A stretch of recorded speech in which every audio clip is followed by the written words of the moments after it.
In the early 1900s, the streets of Calcutta ran on a steady, predictable rhythm. Carriages navigated the bustling avenues, and the daily routines of the city felt entirely permanent. Inside one of those homes lived a 5-year-old girl named Minnie. She possessed an endless, hyperactive curiosity, spending her days chattering and demanding answers to every question that crossed her mind. Her father, a writer by trade, often sat in his study. He would pause his work just to listen to her, quietly attentive and deeply amused by his daughter's rapid development. Then, the familiar texture of the neighborhood was interrupted. A tall man arrived from faraway Afghanistan, wearing loose clothes and a heavy turban, carrying a massive bag of dry fruits over his shoulder. A simple handful of almonds and raisins bridged the gap between them.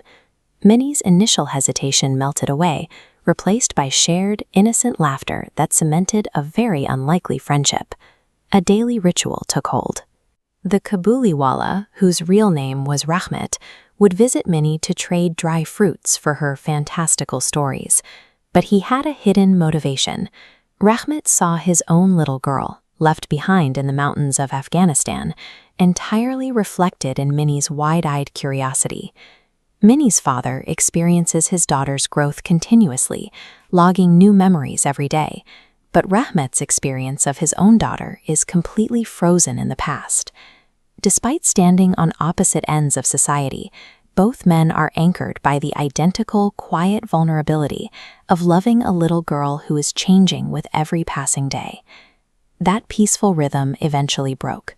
A sudden argument erupted, escalating rapidly into violence. The police arrived immediately. With swift, unquestionable finality, Rahmet was arrested and pulled away from the neighborhood. Minnie watched from the doorway in complete silence. At 5 years old, she lacked the capacity to comprehend why her friend was permanently gone. That single flash of anger severed their daily connection. It left an emotional vacuum in the street that would persist for years.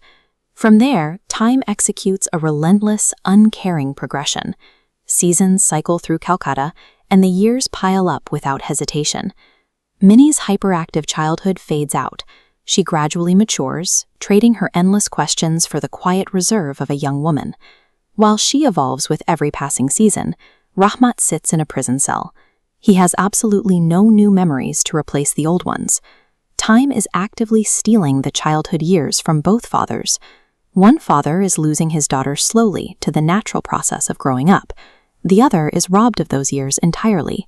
When Rahmat finally finishes his sentence, he will walk out into a world that completely betrays his memories. The timeline converges on Minnie's wedding day. The house is bright and filled with music, marking her final transition into adulthood.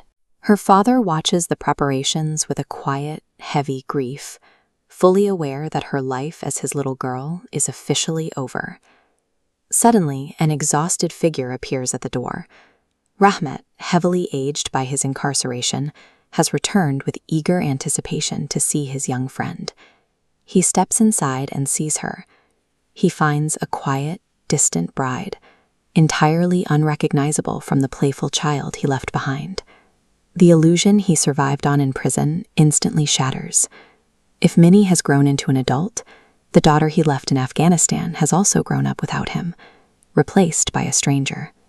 With trembling hands, Rahmet reaches deep into his weathered bag for his absolute last physical connection to the past. He pulls out a delicate, heavily creased piece of paper. Pressed into it is the faded ink handprint of his own daughter. That small piece of paper strips away his identity as a convict or an outsider. It leaves only a father, desperately clutching a memory. Minnie's father watches this unfold, and the psychological distance between the two men completely vanishes. He realizes his impending sorrow of giving his daughter away to marriage is the exact mirror image of the heartbreak Rahmat has endured alone in a cell. The deepest human connections are rarely forged by shared culture. They are built on the silent, universal ache of watching time carry your child away.